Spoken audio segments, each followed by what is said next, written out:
አላህ አግርቶልኝ ሳልም ያለውና እና ከቤተሰብ ጋር ነበረ በፊት ያለሁት የሆነች የተመጣጠነች ቤት የምትባል እዛ ውስጥ ወጪ አውጥቼ ምናምን ነገር ስራ በነበረኝ ሰዓት አውጥቻለሁ እና ያንን አስታክኬ ቤተሰቦች አቅም የሚባል ነገር ስላላቸው በብር በኩል ለመጠየቅ ፈልጌ እነሱም እናደርጋለን እንሰጣለን ብለው ነበር እና አሁን ደግሞ ምን አይነት መስፈርት አቀረቡ? መልካም ወጣቶች ምናምን የሚባል ነገር ሄዶ እሱ እዛ ሄዶ ከተመለሰና እዛ ሄዶ ታንጾ አላኩልኝ ንስሐ ተቀብሎ እንደማለት መሰለኝ ቆይቶ ከመጣ የሚፈልገው ስራ ይደረግለታል። ሚሊዮንም ይሁን 2 ሚሊዮንም 1 ሚሊዮንም እናረጋለን እና እኔ አሁን ውስጤን አላህን የሚያውቀው በአላህ አንድነት አምኛለሁና ይሄ ምንም አይቀየረኝም በሚል ሄጄ እዛ ይሄን ነገር አድርግቼ ለዱንያ ጥቅም ብዬ ብመለስ ከእስልምና ወጥቻለሁ አይደለ? እንችን እንድመለስልኝ ወታ አይደል? ኖርማሊ እዛ ላይ ብትሞትስ አላህ ይጠብቅህና ማለት ለእንትን ተብሎ ማለት ጊዜያዊ መፍትሄ ተብሎ ያላመንክበትን ነገር ወደ ኩፍርና ሽርክ ውስጥ ገብተህ እነዛማ ከሆነ ሰዎች ጠንቋይ ቤትም መሄድ ይችላሉ ማለት ነው። ተመልሼ እመጣለሁ ብለው የሆነ ጥቅም ለማግኘት ሲፈልጉ ጠንቋይ ቤትም ምንም ነገር መሄድ ይችላሉ ማለት ነውና ይሄ ሐራም ብቻ ሳይሆን ኩፍር ነው፣ ሽርክ ነው። የሽርክ ቦታዎች ሽርክያት የሆኑ ቦታዎች ላይ ሄዶ እዛ ቦታ ላይ ወደፊት እመለሳለሁ ተውበታለሁ ብሎ ካለ ሞትስ ቢመጣ ምንድነው ማስረጃ? የመኪና አደጋስ ራሱ ሰው እኮ በንያው ነው የሚጠየቀው ራሱ ማለትም አንድ ሰው ነይቶ ራሱ የሆነ ሽርክ ቦታ ላይ ሄዳለሁ ብሎ መኪና ቢገለበጥስ ራሱ የዮናታን የምንድን ያልከው የወጣቶች ምንድን ያልከው ዮናታን መልካም ወጣት ምናምን ነገር የሚሉት ነው። መልካም ወጣት የሚባለው የት ነው ያለው ቦታው? ሐዋሳ መሰለኝ። አንተ የት ነው ያለው? እኔ ሐረርጌ ነኝ። በትራንስፖርት ነው የምትመጣው አይደለ? አዎ ወጪ ምናምን እነሱ እንሸፍናለን ምናምን ነው የሚሉት እና እኔ አሁን በትራንስፖርት ነው የምትመጣው ወይ በመኪና ወይ በባቡር ወይ በምንድን ነው የምትመጣው ነው ያልኩ? በመኪና ነው። መኪናው አስተማማኝ ነው? በአንተ እጅ ነው ያለው? አላሁ ያለ እኔ ራሴ በእኔ እጅ የለውም። እሱ ነው በደ ስለዚህ እንደ አይነት ነገር ውስጥ አትግባ። ተውበትና ወደ አላህ ተመለስ። አሁን ራሱ መነየት ማሰብ ራሱ ለምን አልነየኩም። ሰዎች እንደዚህ ሲሉኝ ነው እኔ አይ አላረገውም አልኳቸው። ምን እኮ ማታረገው ከሆነ እኮ ማውራት አይጠበቅብህም። እኛ ጋር መተህ መጠየቅ የለብህም። ግን ከጠየቅከን እኛ ጋር የምንልህ ምንድን ነው? እሺ በጣም አደጋ ያለው ነገር ነው። ራሱ ማሰብ ራሱ አሁን 1 ሚሊዮን አይደለም ለምን 10 ሚሊዮን አትባልም? ካለ ነገር ይልቅና ከሌለ ነገር የትኛው ነው የሚበዛው አሁን ላይ? እኔ አሁን ባለውበት አልሐምዱሊላህ ደስተኛ ነኝ። ያለ ካለ ነገር ይልቅ ከሌለ ነገር ይልቅ የትኛው ነው ያለ የሚበዛው? የሌለኝ ያለኝ ይበዛል። ያለ ይበዛል። አላህ ከሰጠ ነገርና ከነሳ ነገር የትኛው ይበዛል? የሰጠኝ። ስለዚህ በቃ ይዘህ ተቀመጥ። ራሱ አሁን ለምሳሌ እኔ አሁን 100 ሚሊዮን ብር ይሰጣልና አላህ ይጠብቀኝና ማለት የሚለኝም ሰው የለም። ግን ክፈርና እኛ ጋር ስራ ቢሉኝ ያ 100 ሚሊዮን ዱንያ ላይ 100 ዓመት ቢያኖረኝ ብለህ ብታስበው ከዛ በኋላ ያለው የሚቀጥለው ዓለም ያለው ለዝንተ ዓለም ከአላህ ጋር መቆራረጡ አይከብድም? ይከብዳል። ስለዚህ እንደዛ ነው እና ሞት እንዴት እንደሚመጣም አታውቀውም፣ መቼ እንደሚመጣ እንዴት እንደሚወስድም አታውቀውም። እና ተጠንቀቅ። እንደዚህ አይነት ሪኮመንድ የሚያደርጉ ሰዎችም ካሉ አላህ ሊፈሩ ይገባል፣ ሙስሊሞችም ካሉ ማለት ነው። ክርስቲያኖችም ከሆኑ ደግሞ አትስማቸው። አላህ ባሰብከው ነገር የተሻለውን ይምረጥልህ። እሺ አሜን። እሺ ቴንክ ዩ። 1 ሚሊዮን ነው ያሰብከው አይደለ? 4 ሚሊዮን 5 ሚሊዮን አላህ ያድርግልህ። አሜን። በሌላ በኩል ሪዝቁን ይክፈትልህ። አንዱ የሪዝቅ በር ሲዘጋ በሌላ በኩል ይመጣል ይከፈታል። ያን ደግሞ የተወኩል አድርግ ባላህ ላይ መራባ በዲና አትደራደር። ኧረ አልደራደርም። እስካሁንም ችዬዋለሁ። ምንድን ነው የምትሰራው? በፊት ላይ ዝም ብዬ ከጓደኞቼ ጋር በህትመት ስራ ላይ ነበረ። አሁን ደግሞ በቃ አላወኩም። ብቻውን ሙሲባ እንቺ ፈተና በዛችብኝ እኮ። የዕለት ጉርስና የዓመት ልብስ ይጎልሃል። በቀን ትበላለህ? ሳትበላ ያደርክበት ጊዜ አለ? ይፈጠራል። አዎ እንደዛ። በቀን አንዴ ሳትበላ ያደርክበት ቀን አለ? የለም። ስለዚህ በቀን አንዴ በማያገኙ ሰዎች አሉ። ያንን ነገር ሽምብራን በልተው ሰው ያደርጋል እንጂ ማደር ነው እንጂ ያለበት። ኩፍር ግን አትደራደር፣ በመሞት ይሻላል። ጎዳና ላይ ወጥቶ መሞት ይሻላል። ሐረር ከሆነ የምትኖረው ሐረር ካሉ ወንድሞች ጋር ተገናኝ ለጊዜው። ኡስታዝ ጀማል አለልህ ወይ ለሐሰን ስጠው ስልክህንና እዛ ያሉ ጀማዎችን ታገኛቸዋለህ። መራብ መጠማት የለብህም፣ መሰረታዊ ነገር ነው። መታረዝ የለብህም። የዕለት ጉርስና የዓመት ልብስ የሰው ልጅ መኖር አለበት። በተረፈ ኤክስትራ ነገር እየተመኘን ነው ማለት ምኞታችን አያልቅም። እንዲህ አይነት ነገር እና ራሳችንን ከሌሎች ሰዎች ጋር ስለምናነጻጽር ነው። ያ እንዳይሆን ራስን ጠብቅ። ራስን ሌላ ሰዎች ጋር አትፈልግ። ሰዎችን ለማስደሰት አትሞክር። ራስን በራስ ዙሪያ አነጻጽር እንጂ ከሰዎች ጋር ራስን አታነጻጽር። እሱ ራሱ ይረብሻል። ደስታ የሚነጥቀው ነገር አንደኛ እንደዛ ነው። ሰውን በማስደሰት ለሰዎች ለመኖር ነው። አንተ ለመኖር ነው የተፈጠርከው ወይስ ለማኗኗር ነው የተፈጠርከው? ለመኖር። ለማኗኗርስ ነው አይደለም? የሰዎችን ህይወት ማየት ከጀመርክ ምንድን ነው የሚሆነው? ለማኗኗር ነው የተፈጠርከው። እንደዛ ነው የሚሆነው። ለመኖር ነው የተፈጠርከው። ስለዚህ በራስ ዛቢያ ለመዞር ሞክር። እሺ እሺ።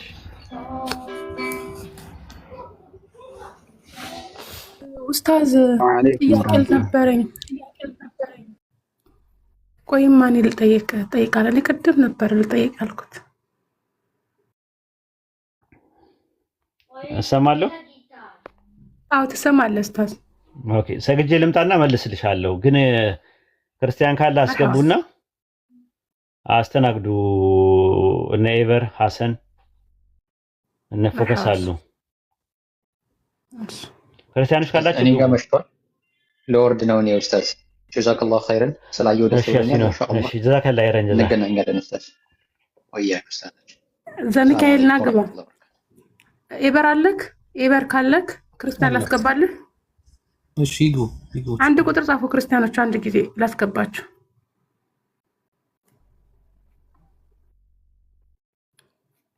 ኦኬ፣ ማን ነው ያለው? የላኩ ክርስቲያኖች የለውም እስካሁን። አንድ ቁጥር ጻፉ። አንድ ቁጥር ክርስቲያኖች ካላችሁ ጻፉ።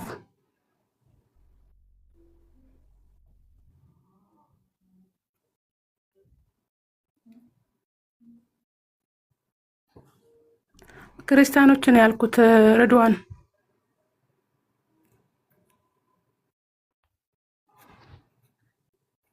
ሳራ ክርስቲያን ነሽ? ነጊብሽ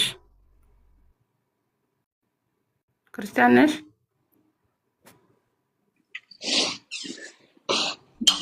ሰላም ሳራ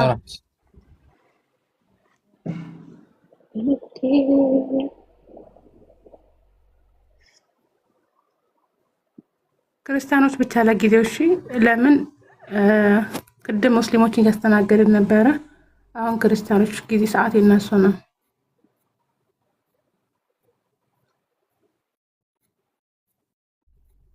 የላኩት ሁሉም ሳሚና ግባ። ክርስቲያን ነክ?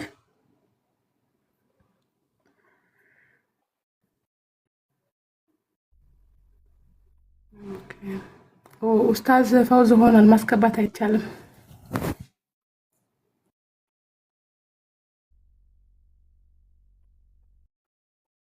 ሳራ ካላወራሽ ታች አውርዷት፣ ፖዝ እየሆነች ስለሆነ ሪፖርት እንዳይሆን። መርሐባ። ሳራ ሙስሊም ነች ክርስቲያን? ውጭ ታችሁኝ። በቃ ታብታብ አድርጉ። እሺ፣ 2 ሚሊዮን እናስገባው። አዎ ይፈራሉ። ኡስታዝ ተመልሷል። ማስገባት ይቻላል። ገስት ላኩ። እሺ ያ ጀማ ክርስቲያኖች ፕሊዝ ኑ ስበኩን እያልናችሁ እኮ ነው። ይታለሰው ሳሚ ናግባ እስኪ ክርስቲያን ከሆንክ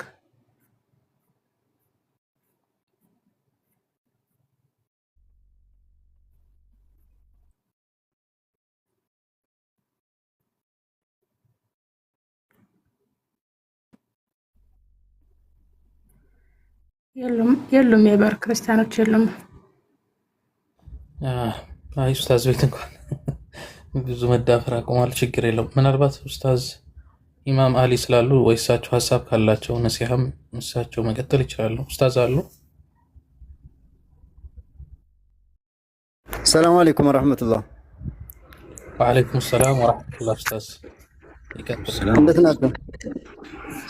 አልሐምዱሊላህ ኡስታዝ። መርሐባ። ከፈቀዳችሁልኝ ትንሽ ነገር ልናገር። መርሐባ፣ ቀጥሉ። እሺ፣ እኔ ምንድነው የምለው ብዙ ጊዜ በአስማው ሲፈት ዙሪያ ላይ ብዙ ወንድሞች እህቶች በተለይ ከሌላ ሰው ጋር ከሌላ እምነት ተከታዮች ጋር ሲያወሩ አንደኛ ጉዳዩ በደንብ ጥልቀት እውቀት ይፈልጋል። የሚነሱ ጉዳዮችን ሰው ከማስረዳት ይልቅ በደንብ መማር ያስፈልጋል። ብዙ ተመሳሳይ የሆኑ አሻሚ የሆኑ ነጥቦች ስለሆኑ በግምት መነገር የሌለበት ጉዳይ ነው። የሚወራው ስለ አላህ ስለሆነ ማለት ነው።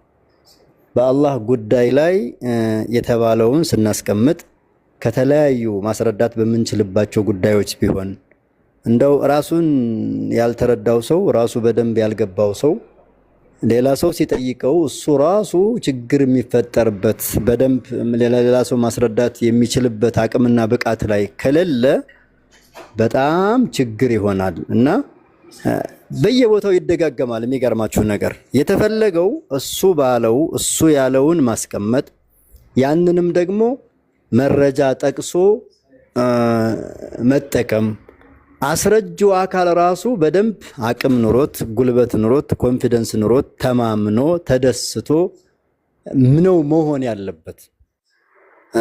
ይሄ በጣም እንደሌሎቹ ለምሳሌ ሽርክ ጋር እንደምናወራው ሰዎች አሁን ባዕድ አምልኮት ጋር እንዲህ ነው ስንል እንደው ምንም በቃ ሰው ብስል የሆነ ሰው ይገባዋል ማለት ይቻላል። ይሄ ግን የመረጃ ጉዳይ ነውና በደንብ ብዙ እህቶች ብዙ ወንድሞች እዚህ ቦታ ላይ እንደው እንደሌላው ነገር ሳይሆን ጥንቃቄ ቢደረግ። አንድ መጨረሻ የምለው ምንድነው ብዙዎቻችን አዳማጭ ግምት ውስጥ መግባት አለበት።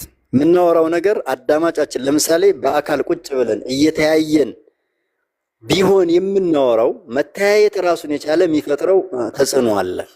አንተ ማስረዳት ሁሉ ትችላለህ።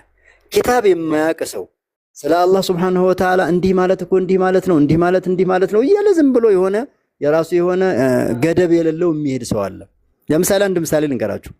አለ ብለን ምናምናቸው በርካታ ነገሮች አሉ፣ ግን አይተናቸው የማናውቀው ከይፍያቸውና ሁኔታቸውን መግለጽ የማንችላቸው በጣም በርካታ ነገሮች አሉ። ለምሳሌ አላህ ሱብሓነሁ ወተዓላ አላህ ይወርዳል ተባለ። ከላይ ወደ ታች ይወርዳል። እንዴት ነው የሚወርድ ከተባለ አልተነገረም። ይህንን ማመን እንዴት ምን ማለታችሁ ነው ካለ ሰው እንቅልፍ አለ። ሁሉም ሰው ያምናል በእንቅልፍ። እንቅልፍን ግን አይቶት የሚያውቅ ሰው አለ? እንቅልፍን መግለጽ የሚችል ሰው አለ? አለ ብለን የምናምነውን ሁሉ እንዲህ ነው ማለት አለመቻላችን የለም እንድንል ግን አይጋብዘንም። ይሄ በጣም በደንብ ተነቦ በደንብ ተምረን በደንብ በጉዳዩ ላይ አቅምና ብቃት ኑሮን በደንብ ታጥቀን መሆን አለበትና እንደው የሆነ ራሱን የቻለ ማለት በግምት የሚከድበት ነጥብ እንዳልሆነ ስለ አላህ ስለሆነ የምናወራው በደንብ ይሄ ትኩረት ይደረግበት ለማለት ፈልጌ ነው። ባረከላሁ ፊኩም ወጀዛኩሙላሁ ኸይረን።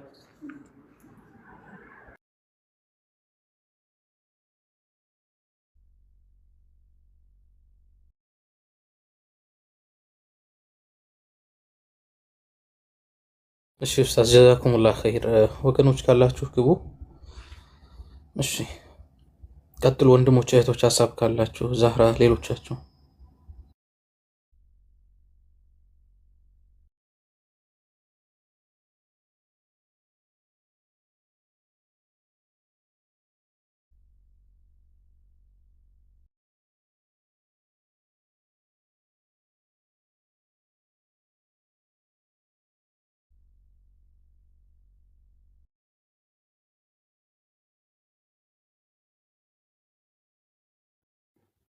السلام عليكم ورحمة الله وبركاته. وعليكم السلام ورحمة الله وبركاته. ስመጣ ዝም ብላችኋል። ወገኖች ሊገቡ አልቻሉም እና ትንሽ ኡስታዝ ኢማም አሊ የተወሰነ ሀሳብ ሰጥቶ የሚገባ ሰው የለም። አይ ቲንክ ቤቱን መዳፈር እኔ ጋር ሲሆን እኔ ላይ ሲሆን ይጨክናሉ። ኢምራንና ኢብራሂም ጋር ሲሆን ይመጣሉ። እድሌ ነው አውቀዋለሁ። መቼም እድሌ ነው። ክርስቲያኖች በቃ እኔ ጋር ጠፉ ማለት ነው ትላለህ እ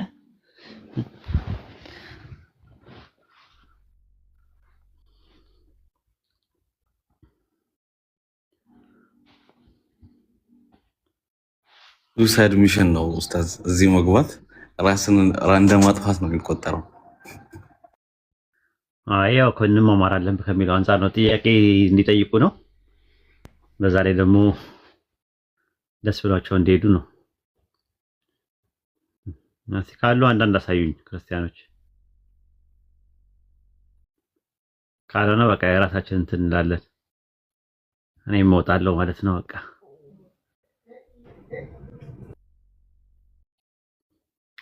ሙሐመድ አሰላሙ አለይኩም ወራህመቱላሂ ወበረካቱ። ወአለይኩም ሰላም ወራህመቱላሂ ወበረካቱ። ኡስታዚ መሀል እንዳልገባ ብዬ እኮ ነው ያደረኩት። የጠፋ ሰው አላህ አልሐምዱሊላህ። ደህና ነኝ ኡስታዚ፣ እንዴት ነህ? ሰላም ነኝ አልሐምዱሊላህ። እንዴት ነው ዳዋ ስራ ሁሉ ነገር? ሁሉ ሰላም ነው አልሐምዱሊላህ፣ ሁሉ ሰላም ነው ማሻአላህ።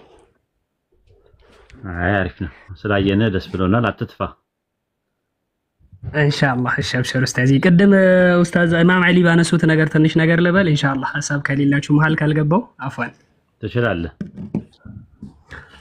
በዚህ በአስማው ሲፋት ዙሪያ ላይ ብዙ ወንድሞች ግራ የሚገባቸው ምንድነው ነሳራዎች ጋር ያለ እውቀት ገብተን ስናወራ ነው። አንደኛው ነገር እዚህ ጋር ወይ ለራሳችን በደንብ ቀድመን እንወቀው ወይ ደግሞ ካላወቅነው ጥያቄውን አምጥተን ጥያቄውን ብቻ ጠይቀን ለራሳችን ለመረዳት እንሞክር። ሁሉም ሙስሊም እንደዚህ አይነት ሹብሃ ቦታ ላይ እንዳለ አድርገን አንገልጸው። ስንገልጸው በራሱ ለራሳችን ጥያቄ ከፈጠረ ይህን ጥያቄ አስረዱኝ እንበል እንጂ በሙስሊሞች ላይ ጥያቄ ይህ ነገር እንዳለ አድርገን አንናገር። በዚህ ጉዳይ ላይ ዑለማዎች እንኳን አቋም አላቸው። ቢያንስ የዑለማዎችን አቋም እንውሰድ። እነሱ ምን እናገራሉ፣ በዚህ ዙሪያ ላይ ምን አይነት ግንዛቤ ያላቸው አረዳድ አላቸው የሚለውን ነገር በመጀመሪያ ደረጃ በቻልነው አቅም ጥናት እናድርግ። አማርኛ ከቻልን በአማርኛ ጽሁፎችም ኡስታዞች የጻፉት ወይንም ደግሞ የምንችለውን ቋንቋ ይዘን በዛ ቋንቋ እንኳን ሰዎች ስለዚህ ጉዳይ የተናገሩትን ነገር ለማወቅ ጥረት እናድርግ። ብዙ ጊዜ ምን እናደርጋለን? አንድን ድምጹን የሆነ ቦታ ላይ ዝም ብሎ ያልሆነ ወሬ ሲያወሩ እንሰማና ጥያቄ ይፈጥርብናል እንላለን። አይደለም፣ የራሳችን አለመማር አለማወቅ ነው እንጂ ጥያቄ የሚፈጥር ነገር ኖሮ አይደለም። እና ምን ልላችሁ ፈልጌ ነው፣ ቁርአንና ሐዲስን ቢያንስ በአማርኛ ተተርጉሙ የጻፉ ሰዎችን ሰርች እናድርግ። በዚህ ጉዳይ ላይ ጥናት እናድርግ። የተጻፉ በጣም ሞልቷል። ኡስታዝ አሁን ብትገቡ የቴሌግራም ቻናሉን የትኛውንም ጥያቄ እንደዚህ ሰርች ብታረጉ ያወጣላችኋል። አማርኛ ተጽፏል እኮ በምንችለው ቋንቋ። ያንን ነገር ሰርች ሳናረግ ምንም ሳናውቅ ስለዛ ጉዳይ ላይ አንድም ቀን ሐሳብ ሳንሰጥ ስለዛ ነገር ማወቅ ሳንፈልግ ሹብሃ ፈጠረብን ብለን ግን ስናወራ ልክ አይደለም፣ አግባብ አይደለም። እና በዛ ነገር ላይ ጥንቃቄ እናድርግ። የተወሰነ እስኪ የዑለማዎችን አቋም ልገለጽላችሁ። አምላካችን አላህ ይወርዳል ብለን እንኳን ስናምን እኛ ሙስሊሞች አምላካችን አላህ ይወርዳል ብለን እናምናለን። ግን ይወርዳል ስንል ይሄ በመሰላል መውጣት መውረድ ወይ በፕሌን ወይ በታክሲ መውጣት መውረድ እንደዛ ነው የምናስበው? አይደለም። የትኛውም ሙስሊም እንደዚህ አያምንም። በነገራችን ላይ ገብቷችኋል? አንድን ነገር ስለ አላህ ስናጸድቅ ወይንም አላህ እንዲህ ያደርጋል ስንል ከማቃል እሱ ራሱ እንደተናገረው ለማጽደቅ ፈልገን እንጂ እኛ እንደምናስበው ወይንም ደግሞ እኛ ይሄ መውረድ መውጣት የምንለው ወይም የፎቅ ደረጃ መውጣት መውረድ እንደዛ አይነት ግንዛቤ ኖሮን አይደለም። ኢማሙ ሰዓዲ ረሂመሁላህ ምን የሚል ነገር አላቸው? እኛ በአላህ ዙሪያ ላይ ወይንም በአላህ ሲፋ ላይ ስናወራ ይላሉ ስንናገር እሱ በነገረን መሰረት ነው እንጂ እሱ ባስቀመጠልን መሰረት ነው እንጂ እኛ በምናስበው መልኩ አይደለም ይላሉ። ለምን? ሱረቱል አንቢያ ላይ ምዕራፍ 21 ከቁጥር 23 አካባቢ ላይ እሱ ከሚሰራው ስራ አይጠየቅም፣ እኛ ፍጡራኖች ከምንሰራው ስራ እንጠየቃለን የሚል ማስረጃ ያቀርባሉ። ሱረቱል አንቢያ ላይ ያለውን አንቀጽ ያነሱታል። ያ ማለት አላህ የሆነ ነገርን ያደርጋል ስንል እሱ በሚሰራው ስራ እንዴት ኬፍያ የሚለውን ቃል ወይንም ደግሞ እሱ እንዴት ነው እንደዚህ የሚያደርገው የሚለውን ነገር አንጨምርም። ፈላ ነቁል የንዝሉ እሱ ይወርዳል እንላለን። ወላ ኑከይፍ ግን እንዴት ሳንል ወላ ኑመስል ሳናመሳስለው ወላ ነዚድ ሳንጨምርበት ወላ ንንቁስ ሳንቀንስበት በል ነቁል ይላሉ። ነገር ግን እንላለን የንዝሉ ረቡና ከማ ቃል እሱ ራሱ እንደተናገረው እንላለን።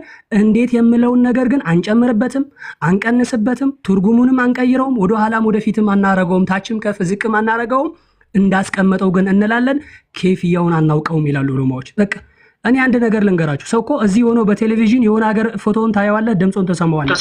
ግን እዚህ እንዴት ሆኖ ነው የመጣው ቢባል ስለዛ ነገር ማብራራት አንችልም። ሲስተም ነው። ምን አይነት ሲስተም ነው? እንዴት ነው የኔን ድምፅ ሌላ ሀገር ሆነ እየሰማው ነው? የኔን ድምፅ እንዴት ነው እየሰማው ያለው? አጠገቢ የለውም። አጠገቢ ሆኜ እየተናገርኩ በስልክ ምንድን ነው? ሲስተም ነው። ሲስተም ምንድን ነው? አታውቀውም።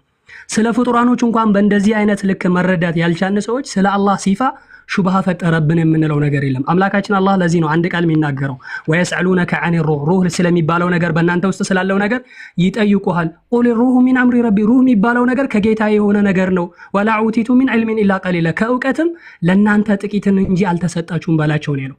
ስለዚህ ሹብሃ ፈጠረብን ከማለታችን በፊት አይደለም ስለ አላህ ሲፋ ሹብሃ ሊፈጥርብን ቀርቶ እኛ ውስጥ ያለውን ነገር ጠንቅቀን ማወቅ አንችልም። ሩህ ስለሚባለው ነገር ምንድነው ቢባል ድንጋይ ነው፣ ውሃ ነው፣ እንጨት ነው፣ ንፋስ ነው ብንባል መናገር አንችልም። ስለዚህ ስለ ዑለማዎች እንኳን ቢያንስ ስለዚህ ነገር ያላቸውን አቋም መጀመሪያ በቻልነው አቅም እንታገል። እስኪ ለማንበብ የሆነ ጎግልም እኮ አለ በዚህ ሰዓት ጎግልም ገብተን ሰርች አድርገን ስለዚህ ጉዳይ ምንድነው የሚለውን ነገር በቻልነው ቋንቋ ለመማር እንሞክር። ባረከላሁ ፊክ። አበዛው ኡስታዚ ጀዛከላህ። አብሽር ጀዛከላህ ኸይረን ጀዛ። ነሲያ ጥሩ ነው እንደዚህ ማድረግ ማለት ነው። ትልቅ ነገር ነው የሰጠህን ማለት ነው። እሺ የዊዲያም ጥያቄ ያለኝ ስትይ ሁለቴ ነው ሶስቴ አቋረጥን። እሺ ይቅርታ አፉ በይኝ። መርሐባ። ጥያቄ ምን መሰለክ ኡስታዝ፣ ከራሴ የተነሳ ከጭንቅላት የተፈጠረብኝ ነው። በነገራችን ላይ ምዕራፍ 2 ቁጥር 21 ላይ የአዩሃ ናስ ዕቡዱ ረበኩም ወለዚ ኸለቀኩም ወለዚነ ሚን ቀብሊኩም ለዓለኩም ተተቁ ይላል። እኛ አሁን ተቀያይረን ከኛ በፊት የተፈጠሩ ሰዎች አሉ፣ ከኛ በኋላ የሚፈጠሩ አሉ። አንዱ ይሞታል፣ አንዱ ይተካል፣ አንዱ ይሞታል፣ አንዱ ይተካል። ነፍስ ሁሉም ደግሞ ሞትን ትቀምሳለች ብለዋል። አሁን ጥያቄ እዚች ጋር መላእክቶች አሁን እየተፈጠሩ ነው ወይስ ተፈጥሮ አልቀዋል ነው? አንዴ ነው የተፈጠሩት መላእክቶች አንዴ ነው የተፈጠሩት። መላእክቶች አንዴ ነው የተፈጠሩት። መላእክትን አንዴ ነው የፈጠራቸው። ለምሳሌ ሰው ሲፈጠር መጀመሪያ አንድ ሰው ተፈጠረ፣ አደም ተፈጠረ፣ ከዛ ሐዋ ተፈጠረች። ከዛ ከሁለቱ ደግሞ የተለያየ ፍጥሮችን አላህ ይፈጥራል በየጊዜው ማለት ነው። ይፈጥራል። አሁን እኛ የምንመጣው ማለት ነው። አላህ ቻርጅ የሆነ ስፐርም ሴልና ኤክሴል ሲገናኙ ይፈጠራል ማለት ነው። ጂኒዎችም እንደዛ ናቸው። አንድ ጂኒ የተፈጠረው ከዛ ሴቷ ጂኒ ያለች፣ ሁለቱ ተጋብተው ይዋለዳሉ፣ ይሞታሉ፣ ይቀጥላሉ። መላእክት ግን እንደዛ አይደሉም። መላእክት አንደኛ አንዴ ነው የተፈጠሩት፣ ሁለተኛ ነገር ልደት የላቸውም፣ ሞት የላቸውም። ልደትና ሞት የላቸውም። ዘራ የተካኩም ወንድም ሴትም አይደሉም ጾታቸው። ከዛ አንፃር ነው የሚታየው። ግን ሌሎቹ ፍጡራኖች እንደዛ ናቸው። ሰው እና እንስሳት እንዲሁም ጂኒዎች የሆነ ስታርቲንግ ፖይንት አላቸው። ወንድና ሴት አሉ፣ ጥንድ ጥንድ ሆነው ነው የተፈጠሩት። ከዛ በኋላ ከነዛ ይዋለዳሉ። ስታርቲንግ ፖይንት አላቸው፣ ይዋለዳሉ፣ ከዛ ይሞታሉ። ይሄን ይመስላል። መርሐባ ጀዛከላህ ኸይር። ወያኪላ ክርስቲያኖችን እንደዚህ ብለሽ ጠይቂያቸው። የመጀመሪያ ለምሳሌ አህያ አለ አይደለ? የአህያ እናትና አባት ማና ማን ነበሩ? እና አባትየውን ከምንድን ነው የፈጠረው? እናትየውን ደግሞ ከምንድን ነው የፈጠረው ብለሽ ጠይቂው። መርሐባ አይመልሱልሽም ራሱ ማለት ነው። እንደ አይነት ነገር ማለት ነው። ኢንሻአላህ ሌላ ቀን አስተምራቸዋለሁ ስለ በድንግልና ስለተወለዱ ፍጥረታት ያለ አባት ስለነሱ አስተምራቸዋለሁ ኢንሻአላህ ሌላ ጊዜ ማለት ነውና። አህያ አባት አለው እንዴ? የመጀመሪያ አህያ የለም። የመጀመሪያ ወንዱ አህያና ሴቷ አህያ የመጀመሪያዎቹ። ወንዱ አህያ ከምንድን ነው የተፈጠረው? ሴቷ አህያ ከምንድን ነው የተፈጠረችው? ክርስቲያኖችን እንደዛ ብለሽ ጠይቂያቸው። መጽሐፋችሁ ላይ ምን ይላል ስለሱ? የድመት የመጀመሪያው ድመት ከየት ነው የተፈጠረው? ወንዱ። ሴቷ ደግሞ ከየት ነው የተፈጠረችው? ማለት ስታርቲንግ ፖይንት አላቸው ሁለቱም። ማለት ሁሉም ነገር ስታርቲንግ ፖይንት አለው። የኛ የሰዎች የመጀመሪያ እናትና አባት ወንድና ሴት ናቸው። አደምና ሐዋ ይባላሉ። አደምን ከአፈር ፈጠረው፣ ሐዋን ደግሞ ከጎን አጥንት ወስዶ ፈጠረው። የድመት የመጀመሪያዎቹ እናትና አባት ከምንና ከምንድን ነው የተፈጠሩት?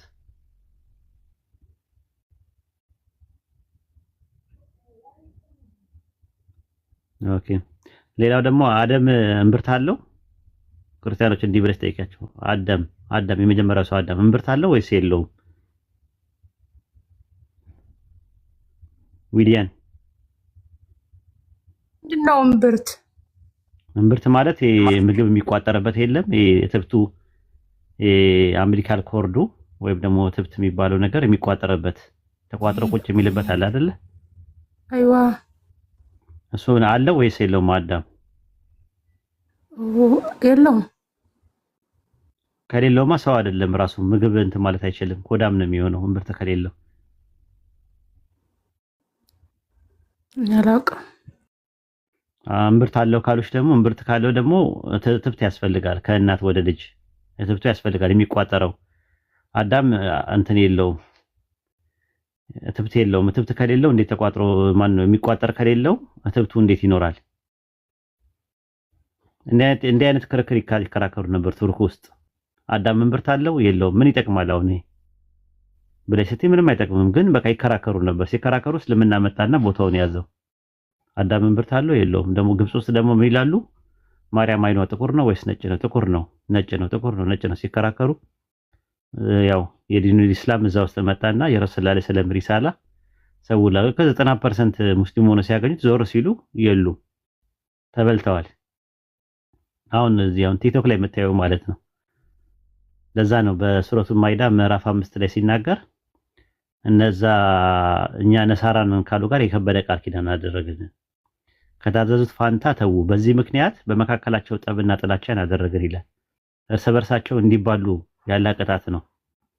እነስቲል ነው አጀንዳ አላቸው ራሱ። እኛ እኮ ትንሽ ነው የምንሰጣቸው አጀንዳ አሁን ማለት ነው። ስንሰጣቸው እንደዛ ነው እንትን የሚሉት በተለያየ ነገር ይወጠራሉ። ወይ መፍትሄ የለውም ወይ ወደ አንድ ነጥብ አይደርሱም ምናምን ነገር በቃ ሲከራከሩ ነው የሚውሉት። አያስተምሩም፣ እርስ በርሳቸውም አይማማሩም። ለዛ ነው ከዛ አንፃር ነው። አብዛኛውን ደግሞ ከኛ ነው አጀንዳ የሚቀበሉት። እኛንን አጀንዳ የምንሰጣቸው እንዳልኳችሁ አጀንዳ ተቀባዮች ሳይሆን አቀባዮች ነን። እና ከኛ አጀንዳ እንትን ይላሉ 15 ቀን 20 ቀን ምናምን እንትን ይላሉ። እኛ መሀል ላይ ትምህርታችንን እናስተምራለን፣ ሰዎች ይሰልማሉ። ኢንሻአላህ ስራችን ይሄ ነው። በዚህ እንቀጥላለን። ኦኬ ሌላ ጥያቄ ያለሽ? የለኝም ኡስታዝ። እኔ በራሴ በቃ እንዴት መላእክት የማይሞቱ ነገር ከሆነ ምናምን ብዬ ራሴ የተፈላሰፍኩት ጥያቄ ነው እንጂ መጨረሻ ላይ ፍጥረት ዓለም ሲያልፍ ደግሞ አብሮ የማይሞት አላህ ብቻ ነው። መለከል ሞት በኋላ ላይ መጨረሻ ላይ ፍጥረት ዓለም አላህ ብቻውን ይቀርና እኔ ንጉስ ነኝ የታሉ እነዛ ነገስታቶች ብሎ ይላል። ያኔ ፍጥረት ዓለም ሲጠፋ አብሮ መላእክቶችም ይጠፋሉ፣ አላህ ብቻውን ይቀራል። ያንን መጥፋት ምን ይለዋል? ሞት ይለዋል ቁርአን። ለምሳሌ ሙታን እያላችሁ ሕያው አደረጋችሁ ይላል። ሙታን የሚለውን መቼ ነው? ሙታን እያላችሁ ሕያው አደረጋችሁ። ከዛ ያ ሙታችሁና ደግሞ ከፍጥረታቸው አይሽ ከምንም ያልነበርንበትን ጊዜ ምን ይለዋል?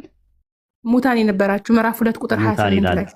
ስለዚህ በቃ እንደዛ ነው ማለት ነው። ፍጥረትም ያኔ ደግሞ ይሞታል፣ ሁሉም ይሞታል ስንል መላእክቶች ይሞታሉ ስንል ምንም ይሆናሉ ነው። አላህ ብቻውን ይቀራል። ከአላህ በቀር ሁሉም ነገር ጠፊ ነው ስለሚል የቂያማ ቀን ዓለምን ፍጥረትን ካለመኖር ወደ መኖር ያመጣ አምላክ በቂያማ ቀን ደግሞ ፍጥረትን ከመኖር ወደ አለመኖር እንትን ይላል።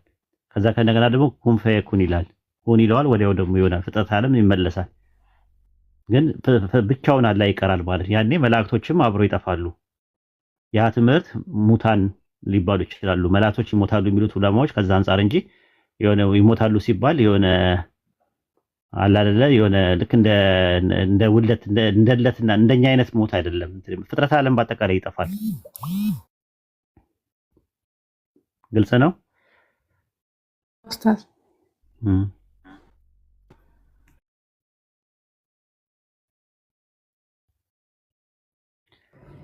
እስሚዞ አሰላሙ አለይኩም ወራህመቱላሂ ወበረካቱ።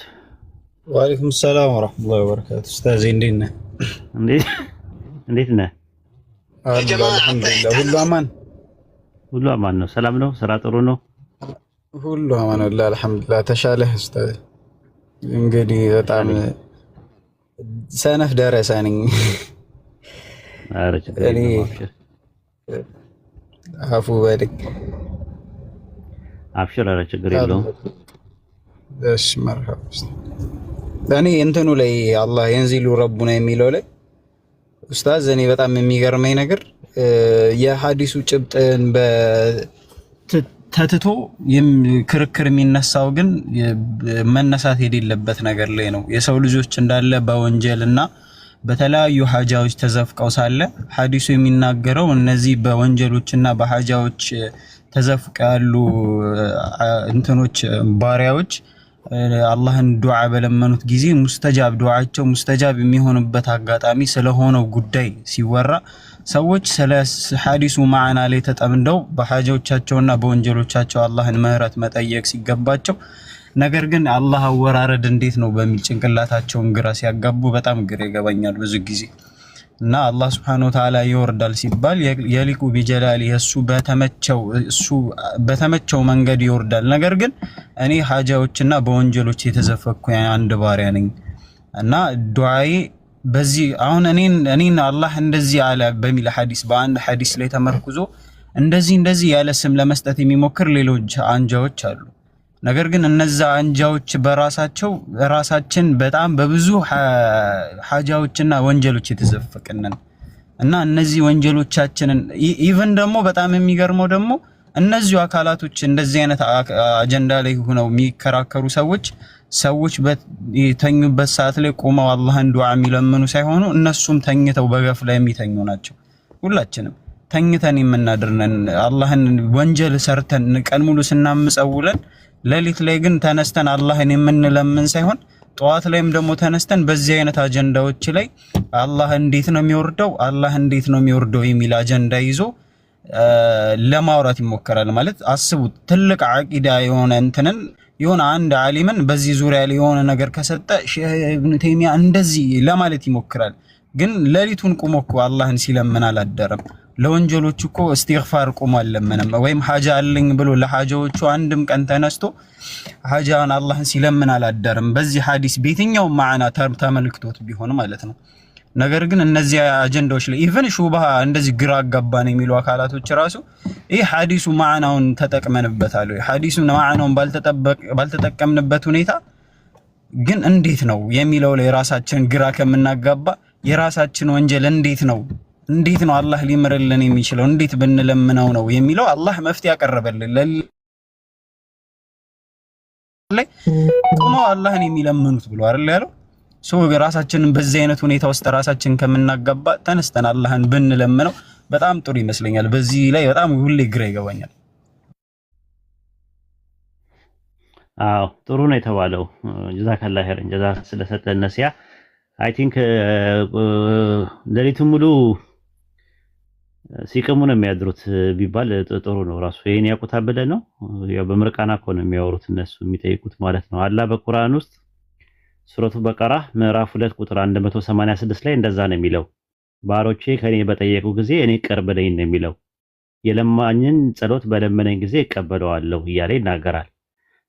በሱረቱ ምዕራፍ 34 ቁጥር 50 ላይም እንደዛ ነው። በሰሳትም የሚመሰሳተው በራሴ ላይ ብቻ ነው፣ በመራም ጌታዬ ወደ እኔ በሚያወርደው ነው፣ እርሱ ሰሚና ቅርብ ነው በላቸው ይላል። ቅርብ ነው እያለ ነው የሚናገረው። ብዙ ቦታ ያላን ቅርበት ይናገራል።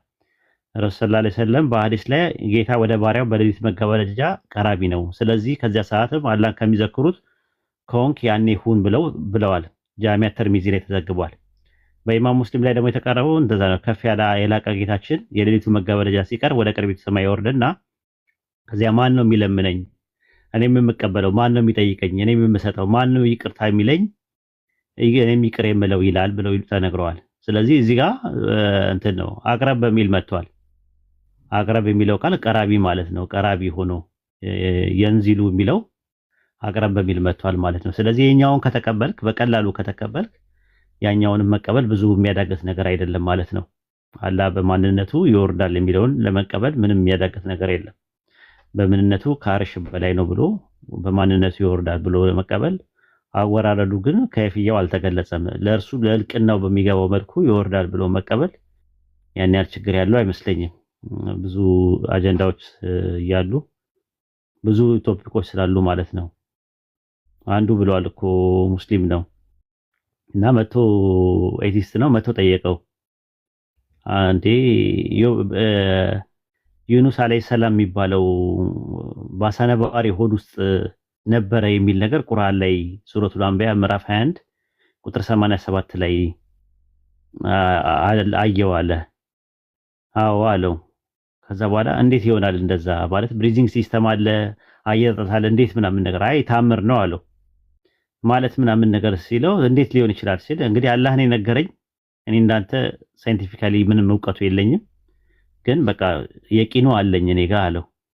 እንዴ ዝም ብለህ ትቀበላለህ እንዴ ሲለው መጀመሪያ አላህን ስቀበል ነው ሎጂካሊ የተቀበልኩት። ከዛ በኋላ አይደለም ዩኑስ አለይሂ ሰላም በአሳ ነባሪ ሆድ ውስጥ ይቅርና አሳ ነባሪው ትልቁ ግዙፉ አሳ ነባሪው በዩኑስ አለይሂ ሰላም ሆድ ውስጥ ነበረ ብባል እቀበላለሁ አላህ ቢለኝ እቀበላለሁ አለ። አስበዋል ትልቁ አሳ ነባሪው በዩኑስ ሆድ ውስጥ ራሱ ነበረ ተብዬ ብባል አላህን ነው የምቀበለው አላህ ያለኝን ነው የምቀበለው አለ። ለምን አላህ ፈጣሪ ነው አይዋሽም። በቃ በራሱ ሂክማ በራሱ ጥበብ በራሱ ታምር ሊያደርግ ይችላል። ብዙ ነገሮች እኮ አሉ ፍጥረት ላይ ያሉ ነገሮች ማለት ነው። ሲጀመር ጀምሮ እኔ ራሱ መፈጠራችን ራሱ እኮ የሚገርም ነገር ነው። አሁንስ ቢዞ አስበዋል የሆነ ሳለ አልነበርክም እና መምጣት ከዛ በኋላ ደግሞ ምንም አታውቅ ነበርክ ልጅ ሆነ ስታድግ ማውቅ ምናምን ነገር ራስን ስታስበው እና ደግሞ ትሞታለህም ሲባል ደግሞ የሆነ ነገር አንዳንዴ ድንግጡላ ትላለህ። የሆነ ፍጥረቶች በአጠቃላይ አንተ ጋር የምታውቃቸው ሰዎች ክልትው ብለው የሞቱ ሰዎች አሉ። በጣም በቃ እንትን ሲሉ የነበሩ በቃ አይተክለሱ ሰውነታቸው እንደው አፈር ይበላዋል ወይ የምትላቸው ሰዎች የሉም በአሁን ሰዓት። እና ያን ስታስበው ይሄ ነገር ስታስበው ብዙ ፍጥረት ውስጥ ያሉ ነገሮች በጣም የምታስተነትናቸው እና እንትን የምትላቸው ነገሮች ይኖራሉ የምታሰላስላቸው ነገሮች እና አይደለም መለኮታዊ እንትን ይቀርና ማለት ነውና ከዛ አንፃር ነው ኢንሻአላህ እንውጣ መሰለኝ። ሰውም እየቀነሰ ነው እኛም እየተዳከመን ነው መሰለኝ። እንጀራ አሰላሙ አለይኩም። ወአለይኩም አሰላም ወራህመቱላሂ ወበረካቱ። እኔ እንኳን ለአድሚኖችን ለመናገር ብዬ ነው የገባሁት። ወይት አንዳንድ በጣም ጎበዝ የሆኑ ወጣት ልጆች አሉና አስገቡን የሚሉበት ጊዜ አለ። አንተንም ሰላም ለማለት አንዳንድ ነገር ለማድረግ ቅድም አሁን አንድ አብዱራህማን የሚባል ልጅ መጥቶ ነበረ። እንደው ፎሎውን አይታችሁ 24000 ምናምን ነው ውስጡ ገብታችሁ ቪዲዮ ምናምን አይታችሁ እንደዚህ አይነት ሰዎች ሲመጡ ብታስገቧቸው ጥሩ ነው ለማለት ነው። ይሄን ሐሳብ ለማስተካከል ማሻአላህ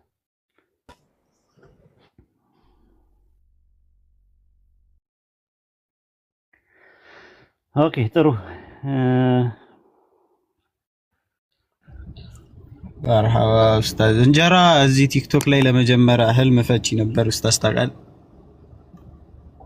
እንጀራ እንደሞ ነው የማውቀው ፓልቶክ ላይ ነው የማውቀው። እዚህ ህልም ፈቺ ነበር ዛሬ ነው ህልም ካለ ላይ መጥቶ አደናግሮን ሄዶ ቀስ ብለን በሲስተም ሌላ ጊዜ እናወራለን ልንወጣ ነው ብለን ሁላችንም እንትናለን። አላህ አንድ ቀንም ተናግሮ አያውቅም። የቁርአን ተናጋሪ ጅብሪል ነው። ጅብሪል ደግሞ እየመጣ ያወራል እንጂ አላህ አንድ ቀንም ተናግሮ አያውቅም እያለን ሁሉ ጊዜ አላህ እኔ አምላክ ነኝ አምልኩኝም ብሎም አያውቅም እያለን እንከራከር ነበር። ከዛ እርሱ ምናምን የሚል ጥቅስ ነው የምናውቀው። እንጀራ ለመጀመሪያ ጊዜ 4 ጥቅሶችን ሰጥቶት ራሳችንን እናሳመመን ያኔ ፔፓል ቶክ ላይ ማለት ነው።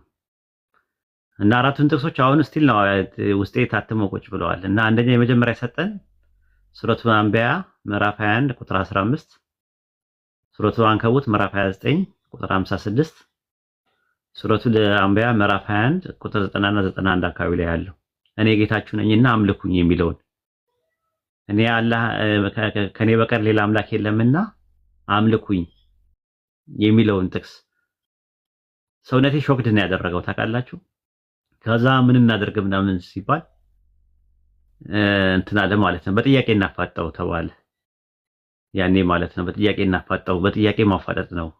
ዝም ብሎ ቁርአን ላይ ጥያቄ መጠየቅ ነው እንጂ እንደዚህ አይነት ነገር በቃ ይሄን ነገር አናነሳውም ብለን ከዛ መቶ ጥያቄ ጠየቀው። ሱረቱል ተውባ ምዕራፍ 19 ዘቤ ሶሉሽን ነበር የጠየቀው ምዕራፍ 19 ቁጥር 65 ላይ ያለውን እና እንግሊዝኛው ላይ አውት ኦፍ ነቲንግ ይላል ከምንም ነገር ፈጠረ ይላልና ከአፈር ፈጠረ ከሚለው ጋር ይጋጫል ብሎ አለው። ከዛ በአረብኛ ሲያነብለት ብሎ ካደረገው እንጂ በአረብኛው ላይ እንደዛ አውት ኦፍ ነቲንግ የትርጉም ስህተት ነው አለው። ምንም ያልነበረ ነው የሚለው። ምንም ያልነበረ ማለት ያው ሰው አልነበረም ነው፣ ምናልባት አፈርም ውሃም ሊኖር ይችላል ብሎ መለሰለት።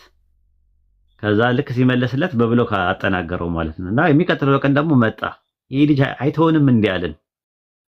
ምን ማለት በቃ ወይ ባይብልን ዝም ብለን ብናወራ ይሻላል እንጂ ቁርአን በተጠየቀ ቁጥር የሆነ ይመልሳል። ደግሞ ተረጋግቶ ነው ደግሞ የሚያወራው የነበረው አስታውሳለሁ። አርፎ አይቀመጥም እንዴ ምናምን ነገር እያለ ከዛ እንትን ይላል አስገቡኝ ደግሞ ይላል። ታች ነው ምን አባቱ ነው ይሄ ኬት የመጣ ነው ምናምን ላለ ከዛ ማስገባት ተውን ማለት ነው። እንጀራ እስቲ አስታውስ ይሄን ነገር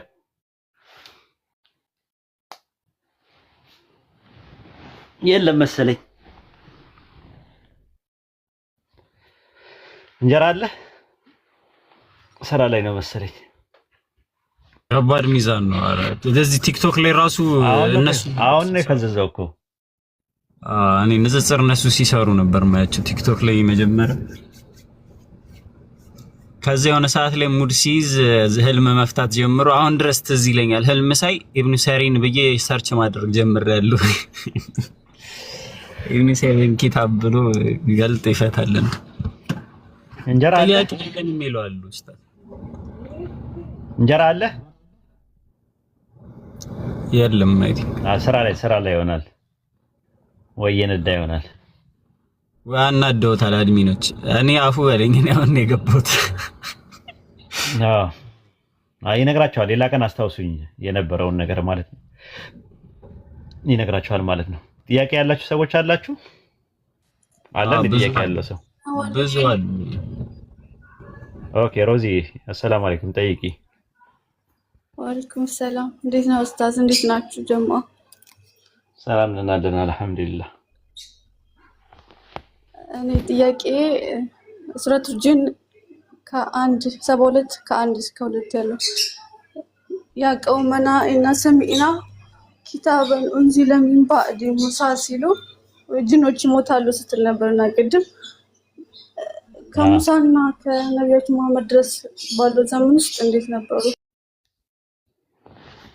ማለት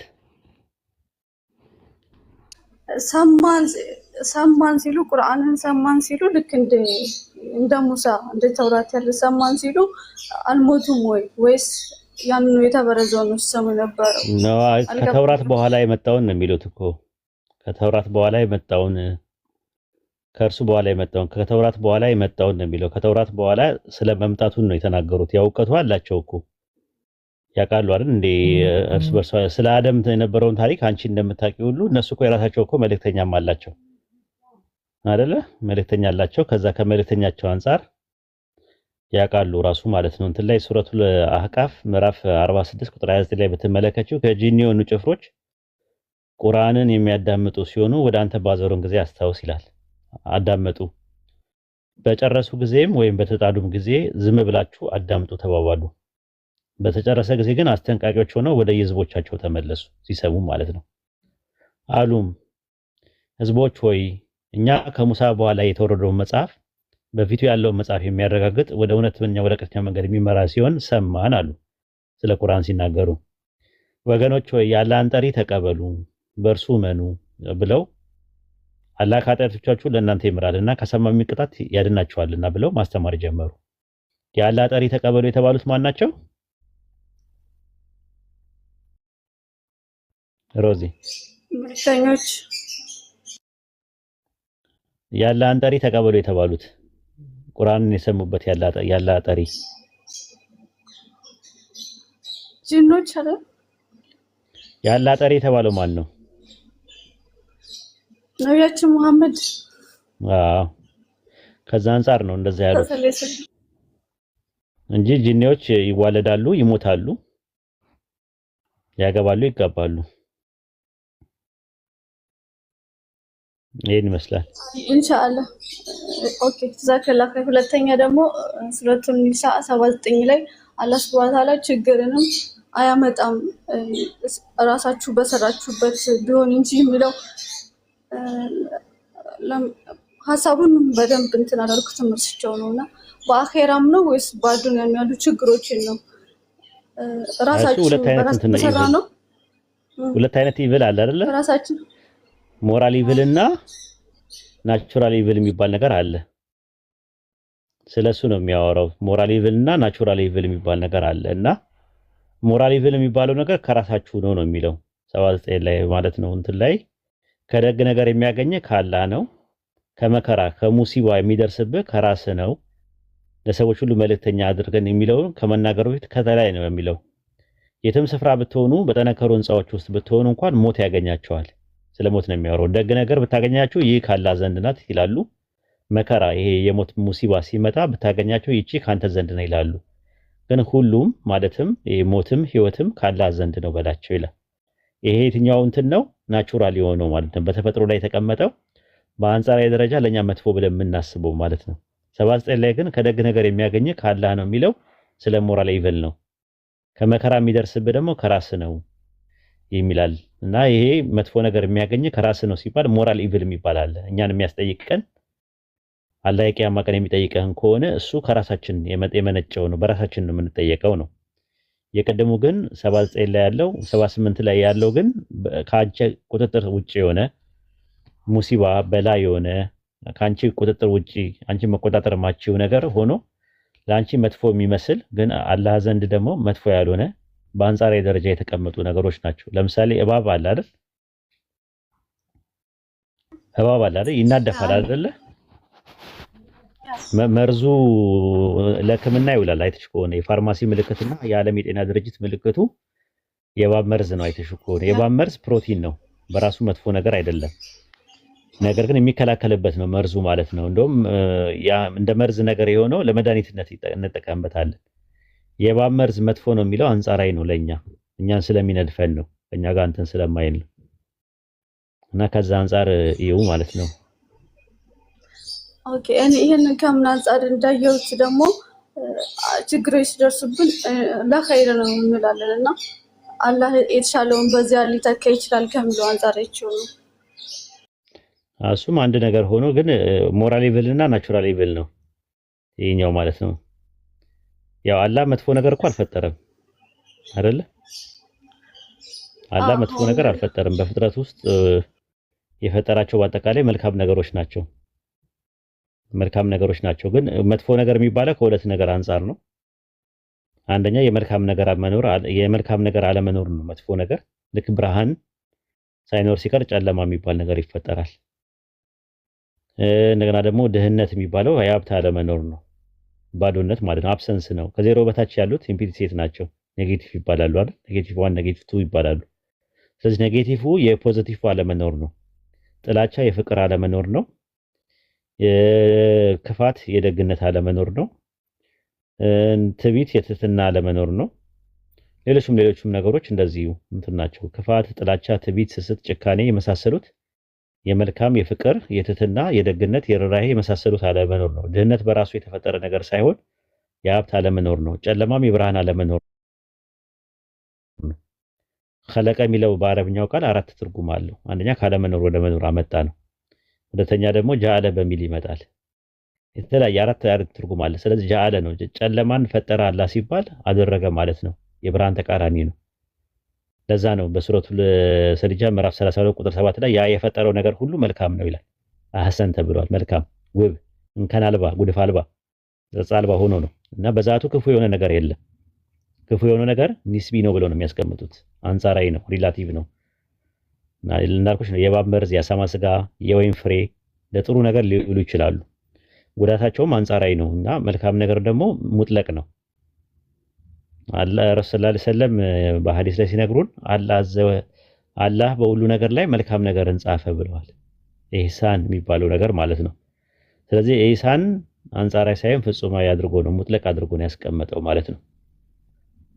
ከዛ ሱረቱ አንቢያ ምዕራፍ 21 ቁጥር 35 ላይ ደግሞ ነፍስ ሁሉ ሞትን ቀማሽ ናት፣ ለመፈተንም በክፉም በመልኩም በበጎም እንፈትናቸዋለን ይላል። አሁን በክፉና በእንትን ማለት ነው፣ በመልካም ማለት እንፈትናቸዋለን ነው ይላል። እና በመልካም ማለት ባዘዘን መልካም ነገር በከለከለም መጥፎ ነገር ይፈትነናል።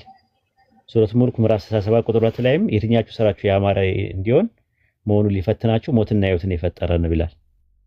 ስለዚህ ሞትና ህይወት ራሱ ፈተና ነው እዚህ ዓለም ላይ ስንኖር ማለት ነው። ለዛ ነው ሱረቱ ኒሳ ምዕራፍ 4 ቁጥር 78 ላይ የትም ስፍራ ብትሆኑ በጠነከሩ ህንፃዎች ውስጥ ብትሆኑ እንኳን ሞት ያገኛችኋል እያለ የሚናገረው ከዛ አንጻር ነው። ያው ደግ ነገር የሚያገኝህ ካላ ነው። መጥፎ ነገር የሚያገኝ ደግሞ ከራስ ነው ሲል ሙፈሰል አድርጎ ያመጣው ነው። ስለ ናቹራል ኢቭል ሳይሆን ስለ ሞራል ኢቭል እያወራ ነው ማለት ነው። እና ከዛ አንጻር ነው እንግዲህ የእኩይ ጣጣ የሚባለው ፕሮብሌም ኦፍ ኢቭል የሚባለው የስነ አመክንዮ፣ የስነ ልቦና፣ የስነ ንዋሬ፣ የስነ ምግባርና የስነ መለኮት ሙግትን ታሳቢ ነባቢ ያደረገ ነውና ፖነሮሎጂ የሚባለው የስነ እኩይ ጥናት በጣም ሰፊ ነገር ነው። ቁርአንም ከዛ አንጻር ነው ያስቀመጠው ማለት ነው። ይሄን ይመስላል። ኦኬ ጀዛከላህ። አንድ ልጨምር ከመጽሐፍ ቅዱስ ትችያለሽ። እስኪ ስለ ቴዎፋኒ ያስረዳኝ። እንትን ኢየሱስን አምላክ ለማድረግ እንትን ሲሉ የባህሪ አምላክ ነው ሲሉ ዘዳግም 32:1 ኢሳይያስ 30:1 እና ማቴዎስ 23ን ያነሳሉና ይሄ መላእክት ደግሞ ይሄ እግዚአብሔር የተባለው ዘጸአት 20 ላይ እንትን ይላል እዛ ጋር ይገኛል። እስኪ ቴዎፋኒን እስኪ አስረዳኝ። ቴዎፋኒ ምንድን ነው የፈለግሽው? ያ መላእክት ዘጸአት እግዚአብሔር በክንፎች ይጠብቃቸዋል እያለ እስራኤልን ሲል የነበረው ያ ኢየሱስ ነው ይላሉና ማስረጃ ካለ ነው እኮ ጥያቄው። እግዚአብሔር የሚያነሱት ነገር አለ። አይሆንም፣ እንደዛ አይሆንም። ምክንያቱም ዘጸአት 3:6 ላይ ደግሞ እኔ የአብርሃም አምላክ የይስሐቅ አምላክ የያዕቆብ አምላክ ነኝ ብሎ አለው ይላል። አሁን ምን ይላል ሲጀመር ዘጸአት 3:2 ላይ የያህዌ መልአክ በእሳት ነበልባል በእሾህ ቁጥቋጦ መካከል ታየው አለ። የማን መልአክ? እግዚአብሔር። አዎ የያህዌ መልአክ። ያህዌ ስንት ነው? ዘዳግም 6:4 ላይ አንድ ያህዌ ነው። አዎ የያህዌ መልአክ ይላል። መልአኩ ምንድነው? መልአክ ማለት ምን ማለት ነው ትርጉሙ? መልአክ ማለት መልእክተኛ። አዎ ይዞት የመጣው መልእክት ምንድነው? ዘጸአት 3:2 ላይ ያለው መልአክ እንትና እኔ የአብርሃም አምላክ የይስሐቅ አምላክ የያዕቆብ አምላክ ነኝ። እኔ የአብርሃም መልእክተኛ ነው ከተባለ ይዞት የመጣው መልእክት ከአምላክ የማን መልእክተኛ ይላል? የያህዌ መልአክ ነው ይላል። ስለዚህ የያህዌ ነው ሲናገር የነበረው በመልአኩ ማለት ነው። ሙሴ ሲያናገረው ማለት ነው። ቴዎፋኒ ማለት እሱ ነው። ሐዋርያት ሥራ ምዕራፍ 7:35 ላይ በቁጥቋጦ በታየው በመልአኩ እጅ አምላክ ሹምና ቤዛ አድርጎ ላከው አለ። በማን እጅ አለ? በመልአኩ እጅ። ማን ነው የላከው? ሙሴን የላከው አምላክ በመልአኩ እጅ ይላል። አምላክና መልአኩ ስንት ናቸው? ሁለት ናቸው ማለት። ስለዚህ እኔ የአብርሃም አምላክ የይስሐቅ አምላክ የያዕቆብ አምላክ ነኝ የሚለው መልእክት ከማን ዘንድ የመጣ ነው? ማቴዎስ 22:31 ላይ እኔ የአብርሃም አምላክ የይስሐቅ አምላክ የያዕቆብ አምላክ ነኝ የሚል ከአምላክ ዘንድ ወደ እናንተ የተባለው አላነበባችሁም ማለት። ማንም መልእክቱን ይዞት የመጣው የእግዚአብሔር መልአክ። በቃ ስለዚህ አይሽ ይለያያሉ ማለት ነው። ሐዋርያት ሥራ 7:31 ላይ ሙሴ አይቶ ባየው ጊዜ ተደነቀ፣ ሲመለከትም ሲቀርብም የጌታ ድምፅ እኔ የአብርሃም አምላክ የይስሐቅ አምላክ የያዕቆብ አምላክ ነኝ ሲል ወደ እርሱ መጣል። መልእክቱ የመጣው በማን ነው? መልእክቱን ይዞት የመጣው ማን ነው? የእግዚአብሔር መልአክ። ሐዋርያት ሥራ 7:30 ላይ 40 ዓመት ሲሞላው የጌታ መልአክ በሲና ተራራ ምድረ በዳ በቁጥቋጦ መካከል በእሳት ነበልባል ታየው። ሙሴም ሉቃስ 10:37 ላይ ጌታም ይላል የአብርሃም አምላክ የይስሐቅ አምላክ የያዕቆብ አምላክ ነኝ በማለቱ አስታወቀ አለ። ባዩ ማን ነው? የአብርሃም አምላክ የይስሐቅ አምላክ ጌታ ነው እንደዛ ያለው አለ። የመጣው ደግሞ ማን ነው? ያንን መልእክት ይዞት የመጣው የጌታ መልአክ ነው ይዞት የመጣው። ስለዚህ የጌታ መልአክ ማን ነው? ገብርኤል ነው። ሉቃስ 1:11 ላይ የጌታ መልአክ ይላል። ሉቃስ 1:19 ላይ መልአኩ እኔ ገብርኤል ነኝ ይላል። ያ የጌታ መልአክ። አይሁዶችም ይሄ የጌታ መልአክ ማን ነው? ዘጸአት ላይ የመጣው ሙሴ ነው ብሎ ነው የሚያሉት። ታልሙድ ፈሳቺም ቁጥር 118 ላይ እንደዛ ነው የሚናገረው። ከሚቃጠለው ቁጥቋጦ ውስጥ ሙሴን ጠራው። ማ? ገብርኤል። በባቢሎን ንጉስ እቶን ውስጥም እንደ አራተኛ ተገለጠ ይላል። ገብርኤል ማለት ነው። ስለዚህ ገብርኤል ነው የሚሆነው። ረሱል ሰለላሁ ዐለይሂ ወሰለም በሐዲስ ላይ ነግረውናል። እሳቸው ጋር የመጣው ጂብሪል መጨረሻ ላይ ምንድነው ለሙሳ የመጣለት መልአክ ነው የተባለው። ኢማም ቡኻሪ መጽሐፍ 60 ቁጥር ሐዲስ 66 ላይ እንደዛ ነው የሚናገረው። ለሙሳ የመጣውን አይነት መልአክ ነው ተብሎ ነው ጅብሪል የተገለጸው። ስለዚህ ሙሳ አለይሂ ሰላም ጋር መጥቶ የነበረው በቁጥቋጦ መካከል ሲመጣ የነበረው መልአክ ኢየሱስ ነው የሚል ማስረጃ ከኦሪት ዘፍጥረት እስከ ራዕየ ዮሐንስ ድረስ ምንም አይገኝም። ኦኬ ጀዛከላ ኸይር። አንድ ሊጨምር ጨምሪ መርቂ። አይ እንትን ኢሃድ እና ያሄድ በሚለው ኢሃድ እና ያሄድ በሚለው ባልና ሚስት አንድ ይሆናሉ ሲል ኢሃድ ነው ወይስ ያሄድ ነው የሚጠቀመው? ይሄ ፕሉራል ኦፍ አምፕሊቲዩድ የት ነው እንትን ኢሃድ ነው ወይስ ያሄድ? እንትን ላይ ነው የምትይው? ኢሃድ ማለት ነው ብቸኛ ማለት ነው አይደለም። ኢሃድ ማለት አንድ ማለት ነው። ዘዳግም 6:4 ላይ ሽማ እስራኤሉ ያህዌ ኤሎሃይኑ ያህዌ ኢሃድ ነው የሚለው። ኢሃድ ማለት አንድ ማለት ነው። ሲምፕሊ ማለት ነው። አንድ የሚለው ቃል የብዜትም አንድነት ሊሆን ይችላል፣ የነጠላም አንድነት ሊሆን። ዘፍጥረት 2:24 ላይ ሰው እናትና አባቱን ይተዋል፣ ከሚስቱ ጋር ይጣበቃል፣ ሁለቱ አንድ ስጋ ይሆናሉ። አንድ ለሚለው ቃል ኢሃድ ነው የሚለው። ስለዚህ አንድ የሚለውን ግሪክ ሰብጀንት ላይ ሚያ ብሎ ነው የሚያስቀምጠው። ሚያ እንጂ ሄስ ብሎ አያስቀምጠውም። ዘዳግም 6:4 ላይ ግን ያለውን ሄስ ብሎ ነው የሚያስቀምጠው። ምክንያቱም ኢሃድ ማለት አንድ ማለት ሲሆን ለአንድ ፐርሰንም ይውላል። ዘፍጥረት 42:11 ላይ እኛ ሁላችን የአንድ ሰው ልጆች ነን አሉ። አንድ ሰው የተባለው ማን ነው? ያዕቆብ ነው አይደል? አንድ ሰው ሲባል አንድ ፐርሰን ማለት ነው አይደል? ያ አንድ ፐርሰን ማለት ነው። አንደኛ ነገሥት ምዕራፍ 22 ቁጥር 8 ላይ የእስራኤል ንጉስ ኢዮሳፍጥ ምን አለ? የኢምላ ልጅ ሚኪያስ የሚባል አንድ ሰው አለ ይላል። ኢሳይያስ 52:2 ላይም አብርሃም አንድ በነበረ ጊዜ ይላል አበዛውት ይላል። አንድ በነበረ ጊዜ ማለት ስንት ፐርሰንት ነበረ ማለት ነው አብርሃም? አንድ። ስለዚህ አንድ ፐርሰንት ነበር ማለት ነው። በምንድን ነው ታዲያ የምንለየው ሲባል ኦሪት ዘዳግም 6:4 ላይ እስራኤሎች ስማ አምላካችን ያህዌ አንድ ያህዌ ናቸው ይላል። አነበብሽው? አንድ ያህዌ ናቸው ነው የሚለው። አንድ ያህዌ ነው። ስማ የዘዳግሙን ነው። ዘዳግም 6:4 ላይ እስራኤሎች ስማ አምላካችን እግዚአብሔር አንድ እግዚአብሔር ናቸው ነው የሚለው አይደል? ነው እንጂ አንድ እግዚአብሔር ነው። አው ነው የሚለው ኮፕላቲቭ ቨርቡ ሲንጉላር ነው። አያያዥ ግሱ ሲንጉላር ነው። ዘፍጥረት 2:24 ላይ ሁለቱ አንድ ስጋ ይሆናል ነው የሚለው ይሆናሉ ነው የሚለው ይሆናሉ ነው የሚለው። በቃ ስለዚህ እንደዛ ነው። አንድ ሰው አለ ነው የሚለው አንድ ሰው አሉ ነው የሚለው ስለ አንድ ፐርሰን ሲያወራ አንደኛ ነገሥት 22:8 ላይ አንድ ሰው አንድ ሰው አለ ነው የሚለው አንድ ሰው አሉ። ስለዚህ ከዛ አንፃር ይሄው ይሄን ይመስላል። ያሄድ ማለት እኮ ብቻ ማለት ነው ራሱ ኦንሊ ማለት ነው እንጂ አንድ ማለት አይደለም ትርጉሙ።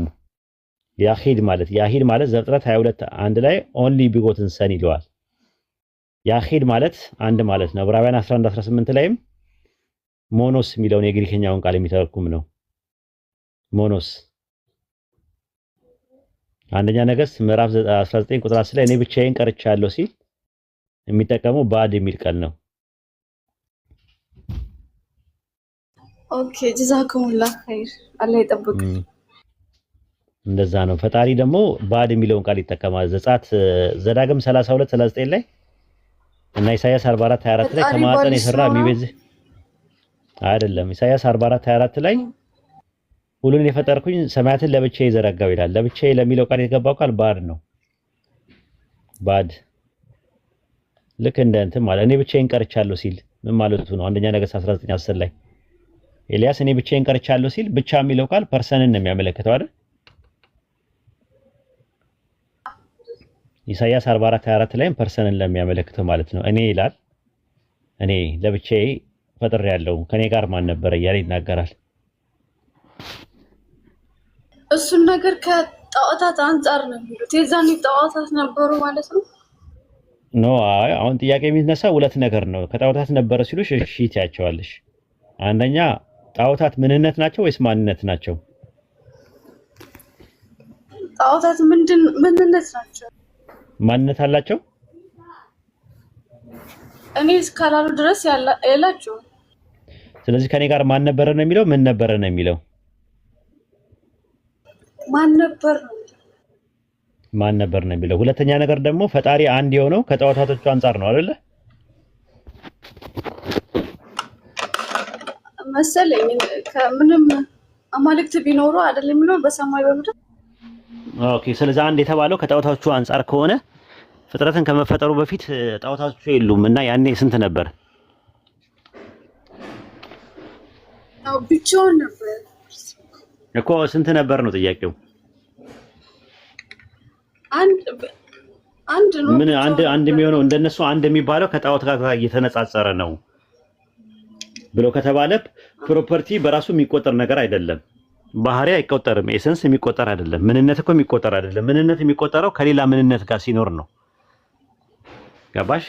ስለዚህ እኛ አላህ በማንነትም በምንነትም አንድ ነው የምንለው ለዛ ነው።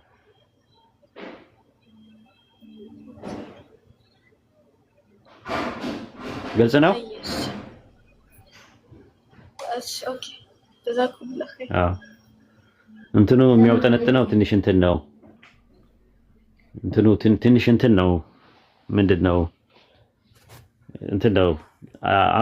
ሰሞኑን እናስገጥምልሻለን። እሺ ሰፋ ማለት አለበት። 4 ጊጋባይት እናደርገዋለን። ትንሽ እንትን ኔትወርኩ ትንሽ እንትን ነው። ኔትወርኩ እንትን ነው።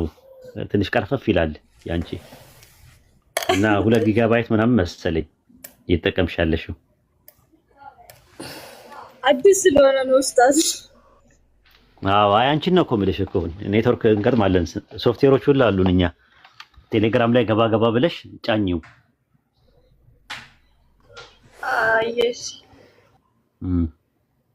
ሰላም አለይኩም። በርቺ። ወአለይኩም ሰላም ወራህመቱላሂ ወበረካቱ። ፈቷ ልትጠይቁ ከሆነ እሺ እንደምን ነህ? ደህና ነኝ ያለው አልሐምዱሊላህ። አንቺ ደህና ነሽ? አልሐምዱሊላህ ወላ በስንት ጊዜ ከ2 ዓመት ምናምን በላይ